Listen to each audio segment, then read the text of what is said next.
வெள்ளைக்கிழங்கா மீன் குழம்பு ஒரு டைம் இது போல செஞ்சு பாருங்க. மீன் உடையாம சூப்பரா அதே டைம் நல்ல டேஸ்ட்டா இருக்கும். இப்ப குழம்பு செய்யறதுக்கு ஒரு 3 பெரிய வெங்காயத்தை மிக்ஸி ஜார்ல சேர்த்துருக்கேன். இது கூட 1 டேபிள் ஸ்பூன் சீரகம் சேர்த்து அரைச்சு எடுத்துக்கோங்க கொரன்னு. இப்ப ஒரு கடாயில ஒரு 4 டேபிள் ஸ்பூன் அளவுக்கு நல்லெண்ணெய் ஊத்திக்கலாம். எண்ணெய் சூடானதும் 1 டீஸ்பூன் கடுகு உளுந்து, 1/4 டீஸ்பூன் அளவுக்கு வெந்தயம் சேர்த்துக்கோங்க. ஒரு கொத்து கருவேப்பிலை, அப்புறம் ஒரு கட்டி பூண்டு உரிச்சு வச்சிருக்கேன். அதையும் சேர்த்துட்டு நம்ம அரைச்ச வெங்காயம், சீரகம் அதையும் சேர்த்துட்டு நல்லா பச்சை வாசனை போக நல்லா கலர் மாதிரி வதங்கி வரணும். அந்த அளவுக்கு நல்லா வதக்கி விடுங்க. இது வதங்குற டைம்ல நம்ம இதுக்கு ஒரு மசாலா ரெடி பண்ணிக்கலாம். ஒரு மிக்ஸி ஜார்ல ஒரு மீடியம் சைஸ் தக்காளி 4 தக்காளி சேர்த்திருக்கேன். அதை நல்லா அரைச்சு எடுத்துக்கலாம். தக்காளியா அரைச்சு எடுத்துட்டு புளி புது புளி பழைய புளி 2 கலந்து ஊற வச்சிருக்கேன். ஒரு கொய்யாப்பழ சைஸ் அளவுக்கு. இதை நல்லா கரைச்சி விட்டுட்டு இதை நம்ம வடிகட்டி ஒரு பாத்திரத்துல சேர்த்துக்கலாம். நல்லா இந்த மாதிரி வடிகட்டி சேர்த்துக்கோங்க. 2 வாட்டி நல்லா தண்ணி ஊற்றி கரைச்சி எடுத்துக்கோங்க, புளி தண்ணி. இப்ப நம்ம அரைச்ச இந்த தக்காளி பேஸ்ட் சேர்த்துக்கலாம். சேர்த்துட்டு வீட்டுல அரைச்ச குழம்பு மிளகாத்தூள் உங்க காரத்துக்கு தகுந்த மாதிரி நீங்க சேர்த்துக்கோங்க. நான் ஒரு 3 டேபிள் ஸ்பூன் அளவுக்கு குழம்பு மிளகாத்தூள் சேர்த்திருக்கேன். இது கூடவே 1 டீஸ்பூன் அளவுக்கு தனி மிளகாத்தூள், 1 டேபிள் ஸ்பூன் தனியாத்தூள் சேர்த்துக்கோங்க.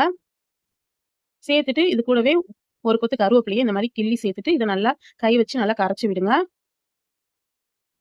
நம்ம இதை ரெடி பண்ற டைமுக்குள்ள வெங்காயம் நல்லா ப்ரௌனா வதங்கி வந்திருக்கும். இந்த டைம்ல இந்த கலவையை இதை சேர்த்துடலாம். கூடவே எக்ஸ்ட்ரா கொஞ்சம் தண்ணி சேர்த்துக்கோங்க. சேர்த்துட்டு உப்பு சேர்த்துட்டு நம்ம நல்லா கலந்து விட்டுட்டு இது கூடவே ஒரு 4ல இருந்து 5 பச்சை மிளகா காம்பு பகுதியை மட்டும் நீக்கிட்டு சேர்த்துக்கோங்க. இப்ப குழம்பு நம்ம மூடி வச்சு ஒரு 10 நிமிஷம் நல்லா கொதிக்க விடலாம். 10 நிமிஷத்துல குழம்பு நல்லா எண்ணெய் பிரிஞ்சு வந்திருக்கும். இந்த டைம்ல நம்ம மாங்காய் சேர்த்துக்கலாம்.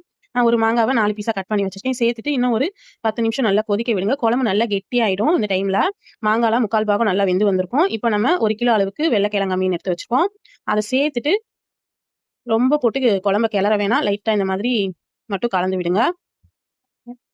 இப்ப லைட்டா கலந்ததும் ஒரு 1/2 டீஸ்பூன் அளவுக்கு வெல்லம் இல்லைன்னா நாட்டு சக்கரை சேர்த்துட்டு லைட்டா இந்த மாதிரி கலந்து விடுங்க. குழம்பு ஒரு கொதி வந்ததுமே நம்ம அடுப்பு ஆஃப் பண்ணிட்டு 1 டீஸ்பூன் மிளகுத்தூள் சேர்த்துட்டு மூடி போட்டு ஒரு 10 நிமிஷம் கழிச்சு இந்த மாதிரி மிளகுத்தூளை நல்லா கலந்து விட்டுட்டு நல்லா சுட சுட சோறு கூட சர்வ் பண்ணுங்க. இந்த மீன் குழம்பு ரொம்ப சூப்பரா இருக்கும். மீனும் உடையாம அப்படியே சூப்பரா இருக்கும்.